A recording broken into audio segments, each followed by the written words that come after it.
বাংলাদেশের মধ্যে এত বড় আন্দোলন হচ্ছে, এই পর্যন্ত কোনো ইসলামিক স্কলার বা কোনো বক্তাকে এই পর্যন্ত মাঠে দেখা যায়নি। এতদিন পরে আপনারা মাঠে কেন আসলেন? এক নাম্বার কথা হচ্ছে, এটা ছাত্রদের কোটা সংস্কারের আন্দোলন, এটা তাদের অধিকারের আন্দোলন। ছাত্ররা মাঠে নামবে, আমরা আমাদের মণ্ডল থেকে সহযোগিতা করব, এটাই হচ্ছে আন্দোলনের নিয়ম।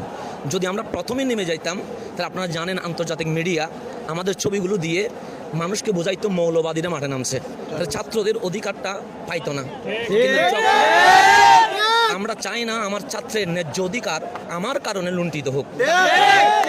যখন এটা স্বাধীন বাংলাদেশ, সেটা 1952 নয়, 71 নয়, এটা পাকিস্তান নয়, ব্রিটিশ পিরিয়ড নয়।